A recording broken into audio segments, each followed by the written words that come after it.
1990 से 113% की वृद्धि के साथ दुनिया भर में लगभग 528 मिलियन लोग ऑस्टियोआर्थराइटिस से पीड़ित हैं। नेशनल लाइब्रेरी ऑफ मेडिसिन की एक रिपोर्ट के मुताबिक पुरानी आमवाती बीमारियों में हिप और नी का ऑस्टियोआर्थराइटिस सबसे अधिक देखने को मिलता है और इस बीमारी में घुटने यानी कि नी जॉइंट, हिप जॉइंट और हाथ सबसे अधिक प्रभावित होते हैं। ऑस्टियोआर्थराइटिस को ऑस्टियोआर्थ्रोसिस और डीजनरेटिव जॉइंट डिजीज भी कहा जाता है क्योंकि इस बीमारी में समय के साथ कार्टिलेज और जॉइंट टिश्यूज टूटने लगते हैं, जिसकी वजह से पेशेंट को होता है असहनीय दर्द, अकड़न और जोड़ों की कार्य क्षमता में कमी आने लगती है, जो आगे चलकर डिसेबिलिटी यानी कि विकलांगता भी कर सकता है। तो आज की इस वीडियो में मैं आपको ऑस्टियोआर्थराइटिस यानी कि संधिगत वात की कंप्लीट इन्फॉर्मेशन देने वाली हूँ। अगर आपके भी घुटनों में दर्द रहता है, जोड़ों में अकड़न रहती है, सीढ़ियाँ चढ़ने उतरने में आपको काफ़ी परेशानी आती है, तो आज का ये वीडियो पूरा ध्यान से ज़रूर देखें और समझें। नंबर 1, आखिर ये बीमारी होती क्यों है। नंबर 2, किस तरह से इस बीमारी की शुरुआत होती है और किस तरह से ये बढ़ती है, कौन सी है इस बीमारी की वो 4 स्टेजेस। नंबर 3, वो कौन से कारगर महत्वपूर्ण आयुर्वेदिक उपाय हैं जिन्हें अपनाकर आप कर सकते हैं इस बीमारी को जड़ से खत्म। ये सारी इन्फॉर्मेशन आपको आज के इस वीडियो में मिलने वाली है। सबसे पहले जानते हैं आखिर ये बीमारी होती क्यों है। Causes of osteoarthritis. आयुर्वेद के अनुसार इस बीमारी का जो सबसे मुख्य कारण है वो है वात दोष की दूष्टि होना। जब शरीर में वात दोष प्रकोपित हो जाता है तो ये बढ़ा हुआ वात संधियों में जाकर जमा हो जाता है और हमारे जॉइंट्स को विकृत कर देता है, जिसकी वजह से संधिगत वात रोग की उत्पत्ति होती है। ऑस्टियोआर्थराइटिस में जो शरीर की बड़ी संधियां हैं, जो वेट बियरिंग जॉइंट्स हैं, वो अधिक प्रभावित होती हैं, जैसे हिप जॉइंट, नी जॉइंट और एंकल जॉइंट। अगर इस बीमारी के लक्षणों की बात की जाए तो इस बीमारी में पेशेंट को जोड़ों में काफ़ी दर्द रहता है, चलने फिरने में परेशानी होती है। इसके साथ ही अगर एक जगह पेशेंट बैठा रहे तो उसे अपने जॉइंट्स को मूव करने में काफ़ी ज़्यादा दर्द होता है। जोड़ों में अकड़न आ जाती है, सूजन आ जाती है, चलते समय जॉइंट से कट कट की आवाज़ आती है, जिसे क्रेपिटेशन कहते हैं। ऑस्टियोआर्थराइटिस को डिजीज ऑफ एजिंग भी कहा जाता है। देखिए, हमारे जॉइंट्स के एंड पर एक कार्टिलेज होता है जो एक तरह का सॉफ्ट फ्लेक्सिबल टिश्यू होता है और एक तरह से कुशन का काम करता है। मतलब हमारे हड्डियों की एंड्स को आपस में घर्षण से यानी कि रगड़ने से बचाता है। लेकिन समय के साथ जैसे जैसे उम्र बढ़ती है, कई तरह के कारणों की वजह से ये कार्टिलेज डैमेज होने लगता है, डीजनरेट होने लगता है और जिस वजह से जो हड्डियों के एंड्स होते हैं वो आपस में रगड़ने लगते हैं और इस वजह से पेशेंट को असहनीय दर्द होता है और चलने फिरने में परेशानी आने लगती है। तो वो कौन से कारण होते हैं जिनकी वजह से ये कार्टिलेज डीजनरेट होने लगता है। सबसे पहला और सबसे महत्वपूर्ण कारण, देखिए, हमारे शरीर में 7 धातुएं होती हैं, रस, रक्त, मांस, मेद, अस्थि, मज्जा और शुक्र।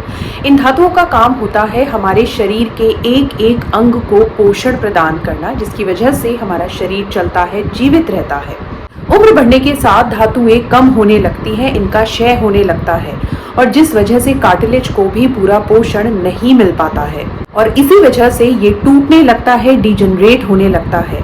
दूसरा कारण है चोट लगने की वजह से या फिर आफ्टर सर्जरी किसी तरह की जॉइंट्स में अगर क्षति आ जाए तो भी ये ऑस्टियोआर्थराइटिस का एक कारण बनती है। इसमें तीसरा बड़ा कारण है अगर जॉइंट्स का मूवमेंट बहुत ज़्यादा होता है, जैसे जो लोग जिम जाते हैं, हैवी वेट्स उठाते हैं, तो इस वजह से भी कार्टिलेज डैमेज हो सकता है क्योंकि हैवी वेट से जॉइंट्स पर प्रेशर बढ़ता है और जिस वजह से कार्टिलेज के डैमेज होने का खतरा भी बढ़ जाता है। इसके अलावा हेरिडिटरी यानी कि आनुवांशिक कारक भी ऑस्टियोआर्थराइटिस के होने के खतरे को बढ़ा सकते हैं। इसके अलावा कुछ हेल्थ कंडीशंस भी ऑस्टियोआर्थराइटिस के रिस्क फैक्टर को बढ़ा देती हैं, जैसे ओबेसिटी यानी कि मोटापा। अब ये बीमारी ऑस्टियोआर्थराइटिस किस तरह से होती है और किस तरह से बढ़ती है, कौन सी है वो 4 स्टेजेस। देखिए, इन स्टेजेस को जानना बहुत ज़्यादा ज़रूरी है क्योंकि अगर इस बीमारी की शुरुआत में इसका पता लगा लिया जाए, इसका ट्रीटमेंट स्टार्ट कर दिया जाए तो इस बीमारी को पूरी तरह से ख़त्म किया जा सकता है। लेकिन अगर ये बीमारी एक बार डिफॉर्मिटी की स्टेज पर पहुंच गई तो इसे रिवर्स नहीं किया जा सकता है। इसलिए इस बीमारी की इन 4 स्टेजेस को समझना बेहद ज़रूरी है। जैसे ही आपको इसके शुरुआती लक्षण दिखाई दें, आप इमीडिएटली अपने डॉक्टर से कांटेक्ट करें और अपना ट्रीटमेंट स्टार्ट कराएं। Stage number 1, early stage. इस स्टेज में बीमारी की जस्ट शुरुआत होती है। इस स्टेज में कई बार पेशेंट को कोई लक्षण नहीं मिलता है और कई बार पेशेंट को हल्का हल्का दर्द, हल्की अकड़न जोड़ों में महसूस होने लगती है। इस स्टेज पे कार्टिलेज भी हेल्दी रहता है। Number 2, mild stage. इस स्टेज में बीमारी के लक्षण स्पष्ट रूप से दिखाई देने लगते हैं, जैसे जोड़ों में दर्द, स्टिफनेस, इन्फ्लेमेशन, हैवीनेस का होना। इसके अलावा इस स्टेज में हड्डियों में एक उभार देखा जा सकता है। इस स्टेज पर भी कार्टिलेज हेल्दी रहता है।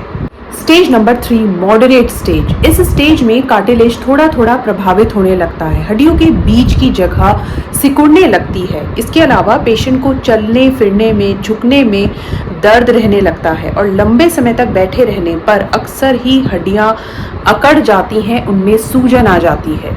Stage number 4, severe stage. इस स्टेज पर बीमारी गंभीर रूप ले चुकी है। इस स्टेज पर पहुंचने पर मरीजों को बहुत तेज दर्द होने लगता है, चलने फिरने में काफी परेशानी आने लगती है। इस स्टेज पर हड्डियों के बीच की जगह काफी ज्यादा सिकुड़ जाती है, कार्टिलेज भी लगभग खत्म हो चुका होता है, साइनोवियल फ्लूइड बहुत कम हो जाता है, जिसकी वजह से जॉइंट्स की फ्लेक्सिबिलिटी खत्म हो जाती है। तो इस तरह से ये इस बीमारी की 4 स्टेजेस हैं। इस बीमारी की अगर फर्स्ट 2 स्टेजेस में आप अपना ट्रीटमेंट स्टार्ट करा लेते हैं तो आयुर्वेदिक उपचार के द्वारा इस बीमारी को पूरी तरह से दूर किया जा सकता है और जड़ से खत्म किया जा सकता है। लेकिन तीसरी स्टेज पर यह बीमारी कष्ट साध्य हो जाती है, यानी कि इसको ट्रीट करना मुश्किल हो जाता है और 4th स्टेज पर पहुंचने पर इस बीमारी को खत्म नहीं किया जा सकता है। इस बात का आप जरूर ध्यान रखें और शुरुआती लक्षणों के मिलने पर ही अपना ट्रीटमेंट जल्द से जल्द शुरू कराएं। अब इस बीमारी यानी कि संधिगत वात, ऑस्टियोआर्थराइटिस का आयुर्वेद में क्या ट्रीटमेंट बताया गया है, कौन से वो उपाय हैं जिन्हें अपनाकर आप इस बीमारी को कर सकते हैं पूरी तरह से खत्म, ये मैं आपको इस वीडियो के पार्ट 2 में बताऊंगी। अदरवाइज ये वीडियो काफी ज्यादा लंबी हो जाएगी और ट्रीटमेंट को मुझे क्योंकि आपको काफी अच्छे से समझाना है, डिटेल में आपको बताना है, तो अगर अभी तक भी आपने चैनल को सब्सक्राइब नहीं किया है तो जरूर कर लें रियल ऑथेंटिक आयुर्वेदा वीडियोस के लिए। इसकी नेक्स्ट वीडियो काफी ज्यादा इंपॉर्टेंट होने वाली है क्योंकि उसमें मैं आपको वो सारे उपाय, सभी मेथड बताने वाली हूँ जिन्हें अपनाकर आप इस बीमारी को कर सकते हैं पूरी तरह से दूर, पूरी तरह से खत्म। तो जरूर देखिए इसका नेक्स्ट वीडियो पार्ट नंबर 2। तो हमेशा स्वस्थ रहें, खुश रहें और शतायु आयुर्वेद देखते रहें।